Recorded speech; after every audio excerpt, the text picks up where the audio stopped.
8:20 in the morning, Hacksaw and Company with Jay Paris in studio. We got this $100 bill right there. We're going to take the fifth caller. The fifth caller. What is the $100 headline? The winner automatically qualifies to win $50,000 next Monday night at the Fox Sports Grill. If you don't win this hour, tomorrow morning, we got another $100 bill to give away at 7 a.m., another $100 bill at 8 a.m., and next Monday, all the winners move on for the chance for the $50,000 grand prize at the Real Money Runback. Let's talk college football. Let's talk to the Aztecs San Diego State coach Rocky Long, getting ready to go to the Air Force Academy for Thursday night football in Colorado Springs. Rocky, good morning. Thanks for being patient. Short work week, preparing for a weird offense. How hard is this? Good morning, everyone. Hey, Rocky. Well, it's tough. I mean, you can't get ready for these guys in a regular week, and it's almost impossible in a short week. So you can't worry about it. You got to play the defense that you played last week, and hopefully you react right to what they do. Rocky, why do people not understand about the complexities of that triple option? Why is it so tough? I know simplistically you got to figure out who to tackle, but is it because it's so seldom seen that it's just it's odd to the eye of the defender?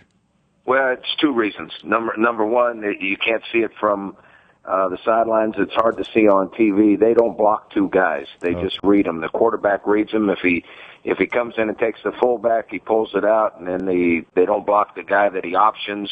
So they don't have to block two guys that normally people have to, and you can't see that from the sidelines, and you have a hard time seeing it on TV. The other thing is that they cut block, and nowadays very few people cut block. So their offensive linemen are coming and cutting people at the knees. Their running backs are going on a wide path, and they're cutting people at the knees. It's all legal. I'm not saying it's not legal. It's all legal, but you don't see it. And so you only see this offense once a year, and if you don't have 2 weeks to prepare for it, usually you're in trouble. Rocky, who do you duplicate their offense? Who runs your scout team offense? Do you have athletes that used to run some type of veer or wishbone package that actually are your scout team quarterback, or can't you do it because you can't do it at full speed?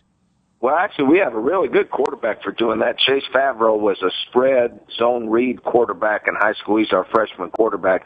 He does a real good job. What you don't get is the speed at the running back, and more important, you don't get the speed at the offensive lineman. They're not very big. You know, they're around 265 to 275, but their linemen are really good athletes. They run really, really well, and like I said earlier, they cut you at the knees. So it's not the same kind of thing you see every week. So you can't show the speed of the lineman, especially. Now, we've been lucky because our quarterback actually looks like their quarterback. Rocky, it seems like the running game's become a two-headed monster there. You got Adam, but boy, this kid Pumphrey's really he's giving you a little boost too. That's got to be exciting for a guy like you, who I know you like to lean on that running game. I think the two of them complement each other very well. So as long as Adam Wemma's back and playing like he did last week, Pumphrey gives a completely different feel. I mean, he's a little quicker. He's a lot faster. He runs the ball differently, so that makes it tough on defenses. Yeah, when you loaded this, and I credit you and Bob Toledo when I watched that Nevada-Reno game, and you loaded Pumphrey as an H-back to the right, and H-backs are normally your big, beefy tight ends. I thought you got the tailback and you got the little guy out on the edge, and there's a 72-yard sweep reverse, and he's running it. I mean, that's phenomenal stuff in terms of creating a mismatch the other guy had never seen before. Well, I mean, you're an expert, so you see those kind of things now. Coach Toledo, he set that up the last 2 weeks. We've jumped into that formation and run the fullback off tackle to the four-man side, the four offensive line, and on short yardage, and we've made it both times. So obviously Nevada has good coaches, so they taught their guys to line up to it and expect the fullback dive, and what he got was a semi-sweep reverse back the other way, and Pumphrey was fast enough to outrun them all. Coach, two-parter here. Do you get Colin Lockett back from that concussion this week? And how about what Eric Judge did stepping in against Nevada? That's the perfect example of a guy stepping up when he's needed, and Eric Judge played really, really well. And we're glad to have Locke back because he's one of the big play guys on our team. I mean, he can take it the distance at any time, but Eric Judge will get more reps now that he's proved he can play. Rocky Long with us, talk to the Aztecs, weekly contributor here on the Mighty 1090, getting ready to go to Air Force this morning to play that game tomorrow night. Quinn Kaler, he is not cut from the cloth of all the historic quarterbacks that San Diego State has had. heave that ball down the field, put up monster numbers in the era of Todd Santos, David Lowry, the Mad Bombers, the Ryan Lindleys of the world. But what I'm so impressed with is he's managing the games pretty well for you, and he is making enough passes at critical time to get the ball in the end zone. Are you surprised he's been able to do this? I think we're a little surprised. I mean, when he came in here, he walked on, and we told him if he ever became the backup quarterback or the starting quarterback that he'd earn a scholarship, but I don't think we really thought that he would. And by the end of training camp, he was the backup quarterback, and since injury forced him into action, he's played a little bit better each week, and I agree with you. He's not going to win the game by himself. If our running game's good, and he's a real good game manager, if he's not forced to make big-time plays and he can play within himself, he is a good enough quarterback for us to win if our running game's going. Rocky, I have such respect for defensive coaches like you and how you guys figure stuff out. Going back from the wishbone to the run and shoot to the wildcat to the pistol to the West Coast. This spread offense, why is it that it's still cranking up the scoreboard like it is? Is it because of the rule changes, or did the X's and O's just haven't been figured out yet?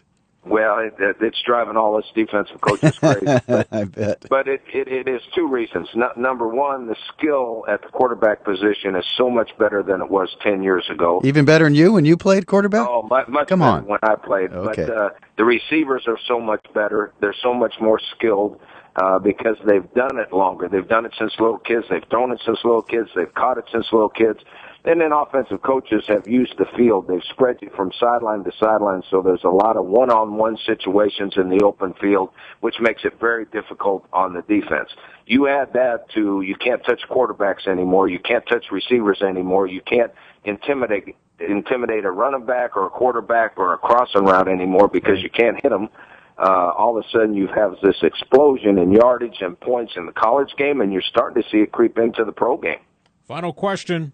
Get off the plane with a victory because you need momentum because you got Fresno Boise just around the corner. Well, we understand that, and our players understand that, but we have great respect for the kids at the Air Force Academy for what they do for us, what their commitment is after they're done, and what we believe is they're the kind of kids, they don't care what their record is. They're going to play as hard as they can play, as physical as they can play, and they're mentally tough, so we better be on top of our game. Well, I think what you and prior to that, what Brady Hoke did at the end of the game, win or loss, for you guys to go down with the Air Force players and stand in their corner of the stadium when they salute their, the corps and the band, that's unbelievable stuff. That's the way it should be. And I appreciate our kids being that kind of kid that they understand that. Good stuff. Rock, enjoy it. Good luck. We'll Thanks, talk to you when Rocky. you get back. All right, guys. Thanks. All right.